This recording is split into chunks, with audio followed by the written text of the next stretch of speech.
meus amigos e irmãos, que a graça e a paz do nosso Senhor e Salvador Jesus esteja com cada um de nós. Começamos aqui mais uma lição da revista Palavra e Vida, produzida pelo Departamento de Educação Cristã da Convenção Batista Fluminense. Esta revista, que foi escrita pelo pastor Valtair Afonso Miranda, com o título Corpo e Unidade, Cartas do Apóstolo Paulo aos Coríntios. Antes de começarmos a apresentação desta nossa nona lição, que traz o título Consolação e Consolo, eu te convido a se inscrever gratuitamente no nosso canal, no botão aqui embaixo, onde está escrito Inscreva-se. Curta, deixe o seu comentário e acione o sino das notificações para você receber as lições no momento em que nós estivermos publicando. Compartilhe este conteúdo para que mais pessoas possam também, juntamente com a gente, desfrutar da aprendizagem da Palavra de Deus. Toda semana nós estamos publicando aqui uma nova lição para estudarmos juntos. Como eu disse, a lição de número 9, ela traz o título Consolação e Consolo. E tem um texto base em 2 Coríntios, no capítulo 1 e também no capítulo 2. Nós estaremos lendo apenas os versículos de 9 a 17 do capítulo 2 de 2 Coríntios. Neste momento aqui, para a introdução da nossa lição. E o texto nos diz assim: Eu lhes escrevi com o propósito de saber se vocês seriam aprovados, isto é, se seriam obedientes em tudo. Se vocês perdoam alguém, eu também perdoo, e aquilo que perdoei, se é que havia alguma coisa para perdoar, perdoei na presença de Cristo, por amor a vocês, a fim de que Satanás não tivesse vantagem sobre nós, pois não ignoramos as suas intenções. Quando cheguei a Troade para pregar o Evangelho de Cristo e vi que o Senhor me havia aberto uma porta, ainda assim não tive sossego em meu espírito, porque não encontrei ali meu irmão Tito. Por isso, despedi-me deles e fui para Macedônia. Mas graças a Deus, que sempre nos conduz vitoriosamente em Cristo e por nosso intermédio, exala em todo lugar a flagrância do seu conhecimento.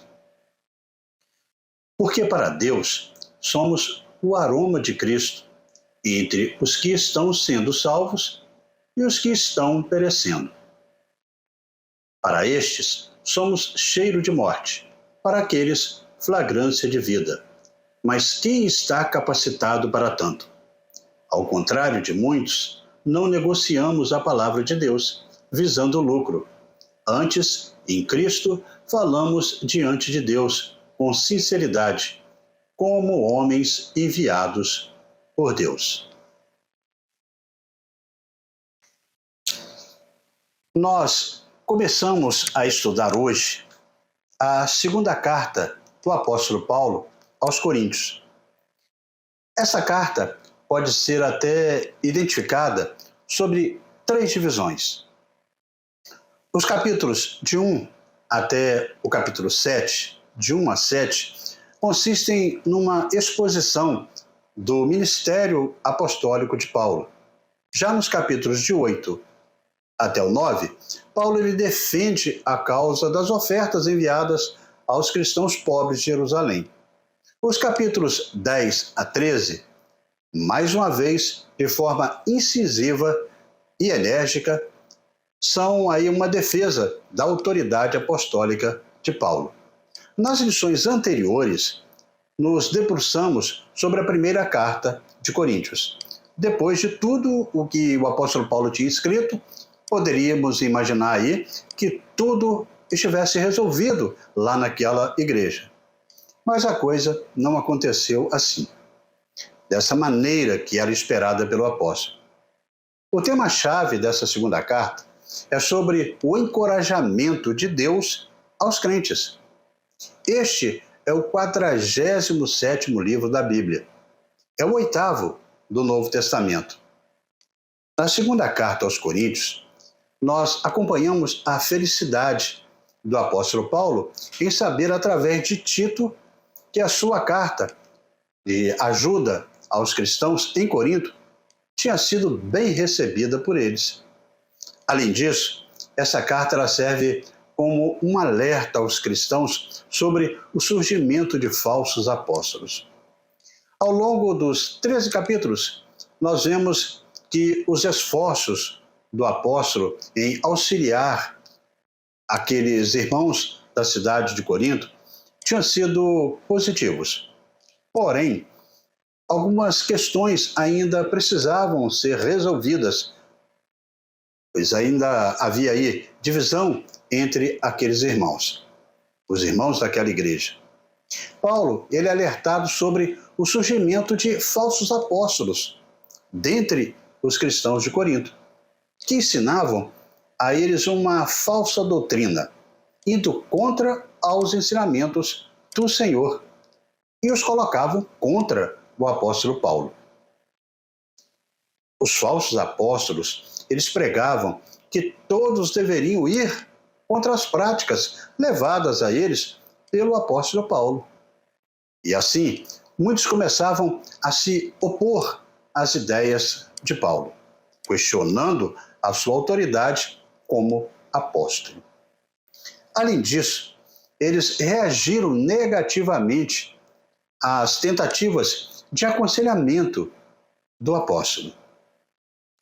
Alguns, de maneira até agressiva, chegaram a atacar a pessoa do apóstolo. E junto à sua mensagem também.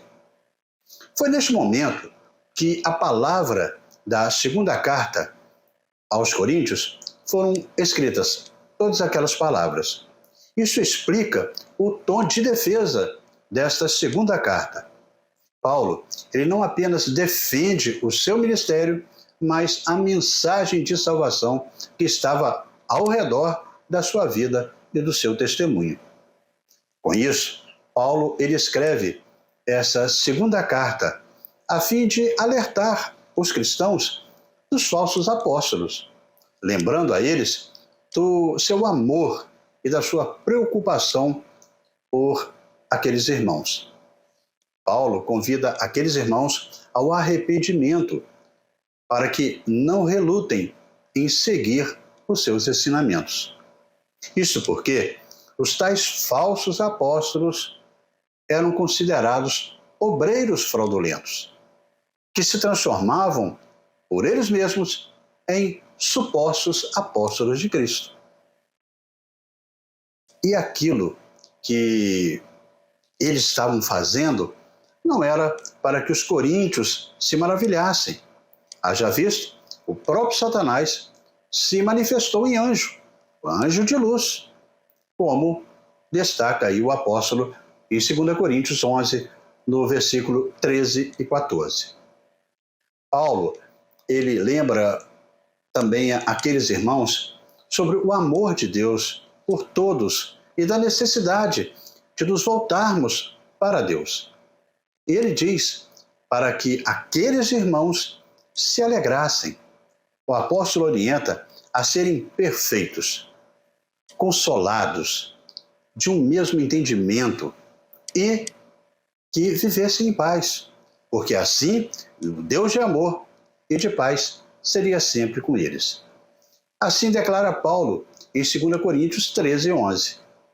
Portanto, neste livro, nós podemos acompanhar o empenho do apóstolo Paulo em alertar aos cristãos de Corinto sobre os falsos apóstolos e as falsas doutrinas que eles pregavam, inclusive que distorciam as verdades e as instruções do Senhor.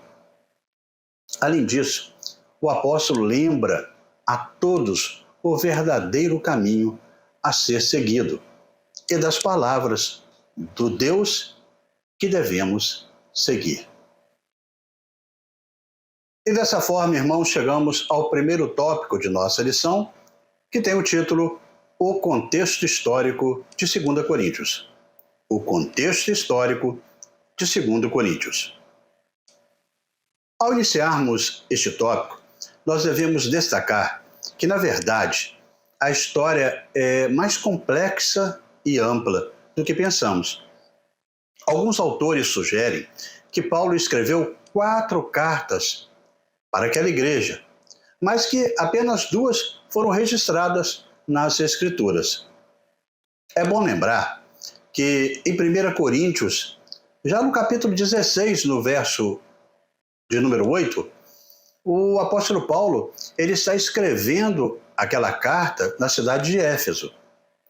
Logo em seguida, ele viaja para a região da Macedônia, que fica ao norte daquele local, ali ao norte da Grécia. E depois desce posteriormente para a Caia, ao sul daquele país onde se encontrava a igreja de Corinto. Aproximadamente de 6 meses a 1 ano, o apóstolo vai escrever esta carta, com a finalidade de dar continuidade às suas orientações àquela igreja. Depois de ter escrito aos crentes de Corinto a carta que conhecemos como 1 Coríntios, que na realidade alguns dizem que é a segunda carta, Paulo ele foi surpreendido com toda aquela rebeldia persistente daqueles crentes. Eles não só relutavam em seguir as suas orientações, mas também começavam a duvidar de sua idoneidade como ministro do Evangelho de Cristo. Paulo está aí num contexto de sua terceira viagem missionária. E ele estabelece essa relação de proximidade com os coríntios. Ele enfatiza as lutas e também o consolo que vem de Deus para a sua vida e de todos os crentes, através da pessoa de Jesus Cristo, com a presença também do enviado de Deus, o Consolador, o Espírito Santo. Quando ficamos desanimados por causa de circunstâncias difíceis, é bom que olhemos para nós mesmos e para nossos sentimentos e concentrar a atenção nos problemas. Mas o primeiro passo que devemos dar é olhar também pela fé para o Senhor e descobrir tudo o que Deus é para nós. Ao tomarmos conhecimento aí daquilo que estava acontecendo com relação a Paulo, que estava sendo falado em Coríntios, o apóstolo, o que ele faz? Ele reage com energia. Ele hesita em ir até Corinto pessoalmente, com medo até de ferir os crentes com uma reprimenda muito mais severa. Para abordar este problema, ele escreve então esta segunda carta aos Coríntios. Em 2 Coríntios 1:7, fica claro que sempre havia a possibilidade de a situação se inverter. Os cristãos em Corinto, eles passariam por provações e receberiam a graça de Deus, a fim de encorajar também aos outros crentes. Deus, às vezes, ele chama determinada igreja a passar aí por certas tribulações, para lhe conceder uma graça especial e abundante. Nessa carta, há momentos suaves, mas também momentos mais contundentes, principalmente após o capítulo 10. A razão para isso pode ser atribuída aí a 2 situações diversas. Ele teria escrito os capítulos de 1 a 9 em um momento e os capítulos subsequentes em uma outra oportunidade. A mudança de tom entre essas 2 partes de 2 Coríntios pode ser explicada como resultado de 2 momentos aí distintos, como nós falamos. Entre as cartas de 1 e 2 Coríntios ocorreram uma série de eventos. O principal deles foi uma visita que Paulo fez àquela igreja, na qual foi duramente insultado por um membro daquela congregação. Em 2 Coríntios 2, 1, 12, 14, 13, 1, retrata sobre isso. Paulo, ele teve de enfrentar o problema da oposição à sua autoridade apostólica naquela igreja por um de seus membros. E essa pessoa, segundo Paulo, deveria ser completamente perdoada por todos aqueles irmãos. Mas Paulo, na sua delicada consideração pela dignidade e pelos sentimentos dos indivíduos, nem sequer mencionou a pessoa que o agrediu e nem a ofensa que ele fez. Ele somente diz o que é verdadeiramente necessário para as suas relações com a igreja. Os coríntios sabiam o que ele queria dizer, mas é difícil para nós termos a certeza. O ofensor, tradicionalmente aí, ele tem sido identificado com aquele homem incestuoso de 1 Coríntios 5, de 1 a 5:34, aquele que teve um caso com a sua madrasta. No entanto, isso se encaixa melhor na situação se ele for encarado como fazem alguns intérpretes modernos, como alguém que fosse culpado de uma ofensa pessoal a Paulo. Quando o apóstolo fez a sua segunda visita a Corinto para tratar de alguns problemas que foram surgidos devido a intrusos hostis, a falsos apóstolos que estavam lá, esse homem aí agiu como um líder da oposição e fez com que a ocasião fosse muito penosa para Paulo. Assim, esses versículos, eles tocam o âmago da dissensão entre Paulo e os coríntios. Por fim, o apóstolo enfrentou circunstâncias difíceis na Ásia, onde uma tribulação tão severa o levou a temer até a morte. Pensava que ia até morrer.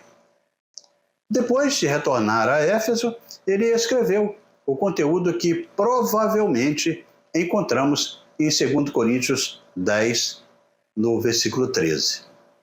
É uma sessão enérgica de Paulo, com palavras fortes, em tom de defesa do seu próprio ministério.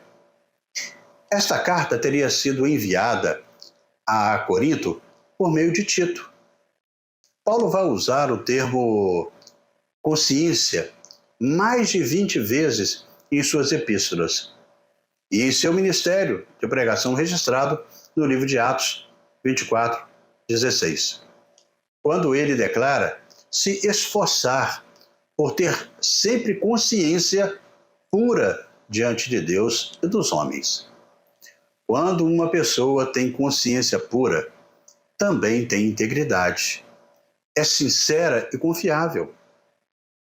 Os cristãos acusavam Paulo de falsidade e de indiferença, porque o apóstolo havia dito que ele iria ir àquela localidade. Porém, ele mudou os seus planos. A princípio, prometera que eles passariam até o inverno lá em Corinto. Mas era se o Senhor permitisse. 1 Coríntios 16, de 2 a 8, fala assim. Paulo desejava coletar ali as ofertas, como nós estudamos lá em Corinto. Eles haviam juntado para os cristãos judeus pobres lá de Jerusalém. Era um privilégio de enviá-las e seus colaboradores para Jerusalém. Grande parte do pesar e perturbação de Paulo devia-se ao fato de ter sido necessário mudar os planos. Então, esta carta provavelmente é a carta de lágrimas, como muitos dizem, mencionada aí pelo apóstolo Paulo mesmo, em 2 Coríntios 2, 4. Ou seja, essa carta escrita em meio a muita tribulação e angústia do coração, com muitas lágrimas, não seria a nossa 1 Coríntios canônica, mas a parte final de 2 Coríntios 10 e 13. Depois que Tito visitou a igreja e trouxe boas notícias, Paulo ele escreve uma carta de reconciliação. em tom muito mais ameno, que compõe aí a parte inicial de 2 Coríntios, que vai do capítulo 1 até o 9.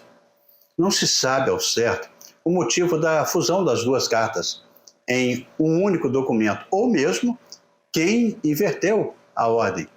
Mas isso não seria difícil em uma época em que os documentos eles eram preservados em rolos, em manuscritos.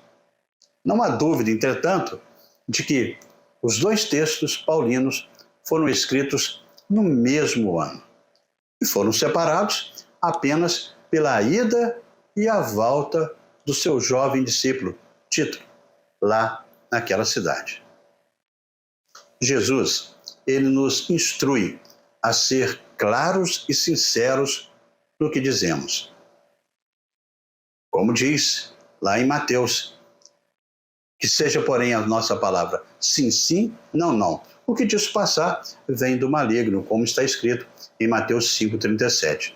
Somente uma pessoa de caráter duvidoso cerca aí a sua resposta com uma porção de palavras desnecessárias. Ou seja, enrola o outro e não chega a lugar nenhum. Os coríntios sabiam que Paulo era um homem de caráter irrepreensível, pois ele era um homem de consciência limpa. Durante os seus 18 meses de ministério, no meio deles, Paulo havia se mostrado fiel e não havia mudado desde então. E desta maneira chegamos ao segundo tópico da nossa lição, e que tem o título O Deus de toda a consolação. O Deus de toda a consolação. O objetivo desse segundo tópico é que possamos compreender que as aflições por que passamos, elas nos ensinam a lidar com as circunstâncias e também a depender de Deus. Esse Deus que nos ajuda e que nos consola. Com este estudo, também nós poderemos nos conscientizar de que o crente fiel, ele também enfrenta lutas e tribulações. E por final, sabermos que a confiança em Deus garante consolo e vitória. Após a saudação inicial, a carta dá lugar a uma belíssima bênção. Nela, Paulo introduz o tema do consolo. Deus é o Deus de toda consolação, que nos conforta em toda a tribulação e nos impulsiona a consolar os outros também, aqueles aflitos, com o mesmo conforto que nós recebemos. 2 Coríntios 1, 4. Assim registra. Em tempos de sofrimento, quase todos temos aí a tendência de pensar apenas em nós mesmos e de nos esquecer dos outros.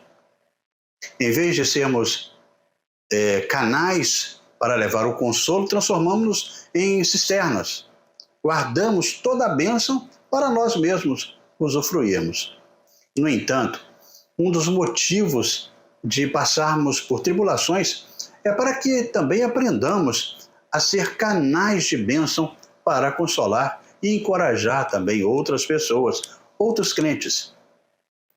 O termo consolar, em grego, não se refere apenas a animar alguém, mas também a conceder energia. Paulo, porém, deixa claro que não é preciso experimentar exatamente a mesma provação, a fim de ter capacidade de compartilhar com os outros o engajamento que Deus dá, esse encorajamento para que nós possamos engajar toda a igreja. Quem sente o consolo de Deus na vida pode consolar, se estiver aí, aquelas pessoas angustiadas. Paulo utiliza a metáfora de dar partida em um carro, uma bateria descarregada, para explicar esse conceito. Assim como um motorista amigo aí energiza a bateria descarregada de de outro carro, o crente fortalecido por Deus compartilha este fortalecimento com aquele que necessita. Isso reflete o consolo esperado por Paulo, onde aqueles que receberam fortalecimento divino podem fortalecer também outros. Esse é o ensino de Paulo. Mais adiante, em 2 Coríntios 12, Paulo ele vai dar um exemplo desse princípio. Ele recebeu um espinho na carne, algum tipo de sofrimento físico que o afligiu e afligia até constantemente. Não sabemos o certo o que era este espinho na carne, nem precisamos saber.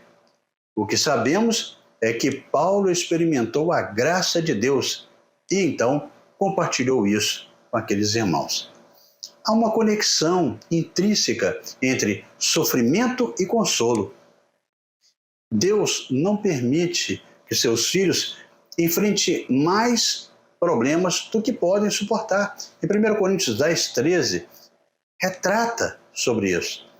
Paulo também escreverá em outro lugar, assim, sabemos que todas as coisas cooperam para o bem daqueles que amam a Deus, daqueles que são chamados segundo o seu propósito, como está lá escrito em Romanos 8, 28. Paulo se referia a 2 Coríntios 8, a uma aflição específica que enfrentou na província romana, lá na Ásia, possivelmente na cidade de Éfeso. Embora ele não dê detalhes, é tradicionalmente entendido como uma enfermidade grave que o apóstolo enfrentou, chegando ao ponto dele temer até por sua vida. No versículo 9, ele aponta que a razão para essa experiência quase fatal foi a providência divina, a fim de que não confiássemos em nós mesmos, mas em Deus, que ressuscita os mortos.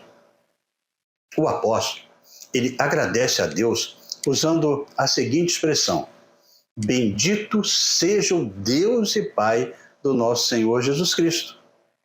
Tal forma de expressar se fala de sua gratidão a Deus e também comunica uma riqueza doutrinária.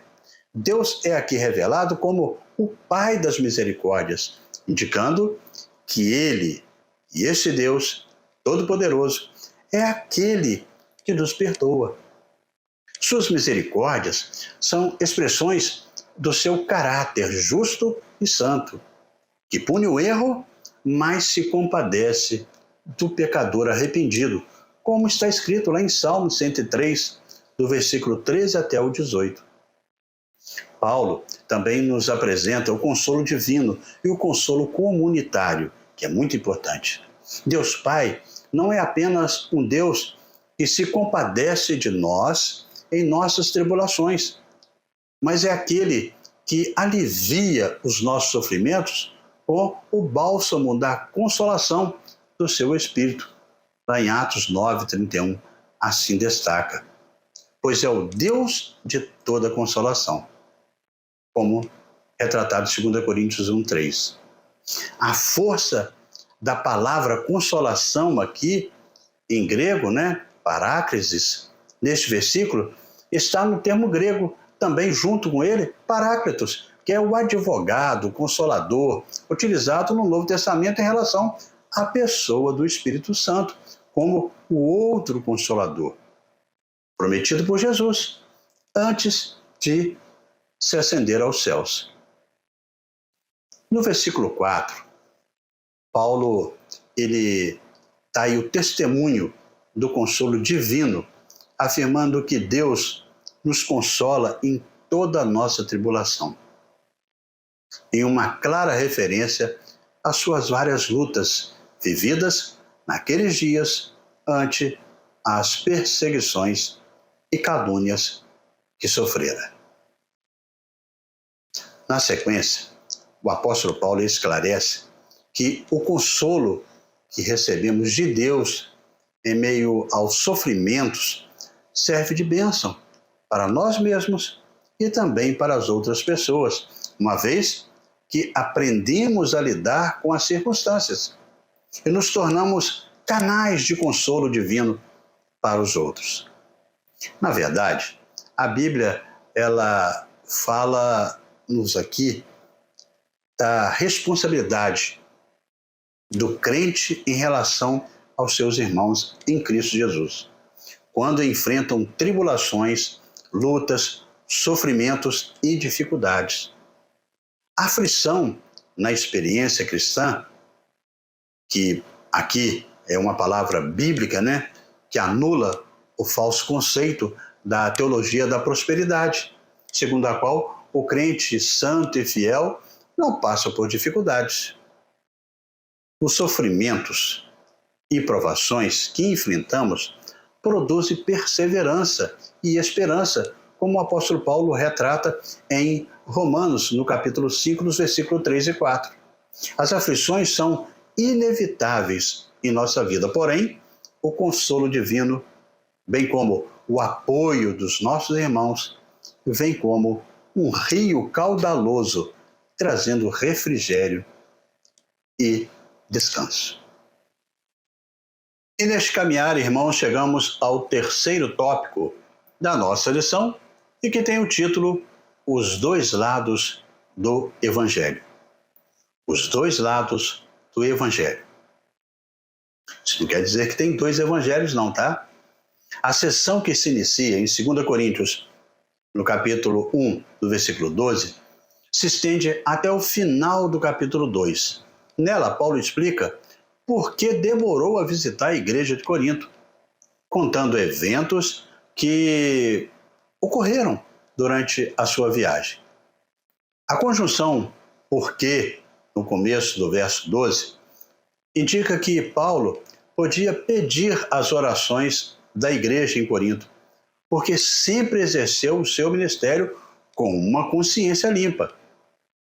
Mas por que deveria ele dar tanta ênfase nessa sua jactância, na sua glória? Paulo, ele dava importância a essa característica de sua conduta, indubitavelmente porque ela lhe fora negada, quando ele a afirma em Atos 23, 1 e 24, 16. Ele faz de maneira afirmativa, instrutiva, e especialmente quando, diante da ordem do sumo sacerdote de ferir-lhe na boca, até mesmo que provocou este protesto de sinceridade. O sumo sacerdote não cria nele, nem algumas pessoas em Corinto. Era o exemplo. No versículo 2, 14, no capítulo 2, versículo 14, ele utiliza aí uma entrada triunfal militar em Roma para ilustrar os frutos de seu ministério. Essa parada, elas eram realizadas após uma guerra, onde o vencedor era o destaque. Na analogia de Paulo, Deus é o general vitorioso e os crentes são os despojos da guerra, sendo conduzidos triunfalmente diante do mundo. Paulo ele adota esta imagem para enfatizar que os crentes em Cristo Jesus não podem passar despercebidos, assim como uma procissão triunfal que era impossível de ser ignorada. Da mesma forma, os crentes devem levar aí o aroma do conhecimento de Cristo a todos ao seu redor. Como ele retrata em 2 Coríntios 2,15, porque nós somos para Deus o aroma de Cristo entre os que estão sendo salvos e os que estão perecendo. O sentimento de gratidão a Deus jorra no coração de Paulo, com a ideia do triunfo do Evangelho em Corinto. Essa expressão, ela dá início a uma ideia que continua até o capítulo 7, no versículo 5. Ali Paulo, ele novamente retorna à narração da sua ansiedade e respeito dos coríntios, que foi aliviada pelo encontro com o seu discípulo Tito. Embora interrompa a narrativa, essa expressão, com as suas explicações aí, que são até elevadas, fornece musculatura para os ossos, as estruturas do argumento paulino. Paulo, ele une duas imagens para retratar o curso triunfal do Evangelho através do seu ministério apostólico e de todo o ministério apostólico. E graças a Deus, que sempre nos faz triunfar em Cristo Jesus, por meio de nós, manifesta em todo lugar o cheiro do seu conhecimento. Assim Paulo destaca. A primeira metáfora relaciona-se, então, àquela procissão vitoriosa, um triunfante general romano, né, como falamos, e é difícil de ter a certeza se esse uso dessa metáfora aí é somente geral, com Paulo ocupando um lugar de honra, ou se ele vê também a si mesmo, especialmente como um cativo conquistado em tal procissão, ou seja, um presente, né? O significado também é dúbio. Então é isso aí que essa questão dos dois lados do Evangelho, né? Mas o triunfo que Paulo quer dizer é em Cristo Jesus, porque é Deus quem triunfa sobre toda essa situação. A vitória do Evangelho de Cristo, o apóstolo, é privilegiado por compartilhar dela. A parada triunfal romana era festiva para os vencedores, mas indesejável para os derrotados, como os judeus levados pelo general Tito para Roma após a guerra entre os judeus e romanos no ano 70 da era cristã. Para o imperador, era uma representação de vitória. Para os judeus, era um sinal de morte. Paulo ele esclarece que o evangelho não agrada a todos, para com este cheiros de morte, como ele diz, né? Mas para os outros, aroma de vida para a vida, como ele retrata em 2 Coríntios 2:16. Para os crentes, o evangelho é vida eterna. Para os incrédulos, é condenação e morte. Dessa forma, irmãos, chegamos à conclusão dessa nossa 9ª lição da revista Palavra e Vida. Nessa lição, nós aprendemos que o cristão, ele passa por muitas aflições, mas o Senhor sempre o ajuda a enfrentá-las. Ele está conosco antes e durante e também após as provações. O Senhor Jesus Cristo não nos desamparará, nunca, como diz Mateus 28:20. Assim como na primeira carta e em grande parte de suas obras, Paulo se apresenta como um apóstolo comissionado diretamente por Deus. Timóteo, agora, é um coautor que era conhecido da igreja, tendo apoiado Paulo durante a plantação da igreja de Corinto. Paulo e Timóteo enviam graça e paz aos destinatários da carta. Graça era uma saudação comum entre os gregos, enquanto paz era comum entre os judeus. Ao combinar essas duas expressões, graça e paz, o apóstolo reforça que a igreja está acima de uma cultura específica. A igreja não é grega nem judaica, ela é universal. Ela é de várias etnias, de todas as raças, tribos, línguas e nações. A palavra traduzida como tribulação e aflição é frequentemente usada no Novo Testamento para descrever intensa aflição espiritual e emocional causada por pressões externas ou até mesmo internas. Todo ser humano que vive ou que já viveu uma aflição foi vulnerável por algumas delas, sobre algumas circunstâncias da vida. Esta é uma realidade. Ela é expressa mais fortemente na palavra usada na passagem sobre sofrimento. Na cultura grega, essa raiz ela expressa a visão comum de que a humanidade ela é afligida, forçada a suportar experiências além do controle humano, que também causa grande angústia física e também mental. Basicamente, a raiz ela é usada para o sofrimento e a aflição.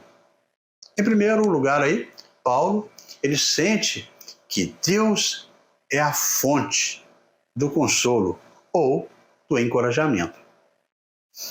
Em segundo lugar, aí, tais expressões ensinaram a Paulo uma lição vital. Ele precisava confiar em Deus, não em si mesmo e em sua capacidade. Assim, ao invés de permitir que as pressões o levem a desistir, Paulo ele olha para frente também com esperança.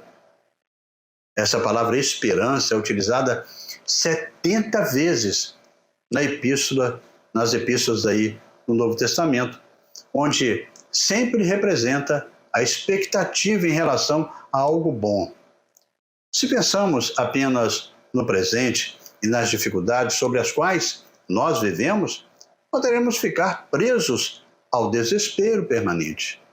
Porém, Paulo nos lembra que devemos pensar no amanhã com grande expectativa e confiança em Deus, com a esperança em Cristo Jesus.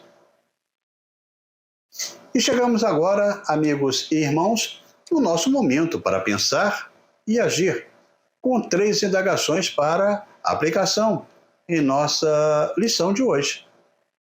A primeira delas: se Deus é capaz de ressuscitar os mortos, por que ele não seria capaz de curar alguém de uma doença?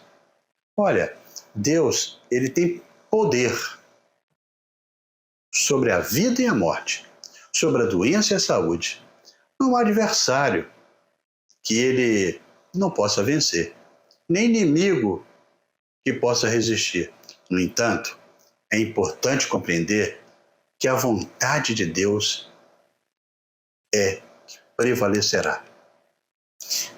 Segunda questão aí: como você compreende a antipatia que a pregação do Evangelho pode gerar em certos contextos? Irmãos, nenhum coração é bastante duro para não ser alcançado pela graça de Jesus. Nós não podemos deixar de orar por pessoas sem Cristo, levando em conta a antipatia que elas têm quanto à pregação do Evangelho. Não podemos achar que elas são muito duras e nunca se converterão. Não há limite para o poder de Jesus. A conversão redireciona nossa vida. Quem é convertido deseja que outras pessoas também se rendam aos pés de Jesus. Vida cristã é dedicação a Cristo. Não é busca de vida fácil e prazerosa. Nós devemos crer e entender que o propósito real de Deus para nós só pode ser completo se continuarmos a obra ordenada por Cristo Jesus, o seu ide. A terceira questão é: devido à presença de Cristo na vida do crente, é possível ser um cristão de maneira oculta? A conversão de Paulo não foi superficial, foi radical, profunda, como deve ser uma conversão. Ele não se aculturou em nenhum grupo, ele não se acovardou, ele arregaçou as mangas e foi. Isso só ocorre na vida daqueles que foram realmente transformados pelo poder de Jesus. E como resultado, é servi-lo. E isso não ocorre no anonimato, escondido. Quem é autenticamente convertido tem como desejo principal fazer alguma coisa para o seu Salvador, para que ele seja conhecido. Como Paulo mais tarde diria, pois o amor de Cristo nos constrange. Em 2 Coríntios 5,14 ele vai falar. Conhecer o amor de Jesus provoca um santo constrangimento na vida daqueles que o recebem. Quem conheceu o seu amor quer servi-lo. Muitos convertidos hoje querem entretenimento e que Deus, cuide deles, mas nunca se perguntam o que podem fazer pelo Senhor. Uma pessoa verdadeiramente salva é grata e mostra o espírito de serviço. Muitos querem ser servidos, mas a vida cristã é de servir. Jesus nos deu o exemplo, pois também o Filho do Homem não veio para ser servido, mas para servir e para dar a sua vida em resgate de muitos. Marcos 10, 45, assim nos ensina. Paulo seguiu o seu exemplo e nós também devemos seguir. Nós agradecemos a Deus a cada dia pela vitória que temos em Cristo Jesus. Precisamos lembrar que o tema central da pregação da igreja é Cristo. O Cristo crucificado, o Cristo ressurreto, o Cristo que voltará. Há muita pregação sociológica, de conceitos humanos, e igrejas mais preocupadas com a sua filosofia eclesiástica, em fidelizar clientes, do que em, às vezes, anunciar que só Jesus Cristo salva. Precisamos evangelizar, pregar mensagens evangelísticas, realizar séries de conferências evangelísticas, distribuir folhetos, falar de Jesus ao mundo, participar da obra de Cristo. Nunca esqueçamos que só Jesus Cristo salva. E assim, amigos e irmãos, terminamos mais uma lição da revista Palavra e Vida. Mas antes de você sair, eu convido você para se inscrever no nosso canal. É gratuito. No botão aqui embaixo, onde está escrito inscreva-se. Curta, deixe o seu comentário, acione o sino das notificações e compartilhe este conteúdo para que mais pessoas possam desfrutar da palavra de Deus e dessa aprendizagem. Na próxima semana, nós estaremos estudando a lição de número 10, com o título A Defesa do Ministério. A Defesa do Ministério. E estaremos publicando aqui esta nova lição, se Deus assim nos permitir.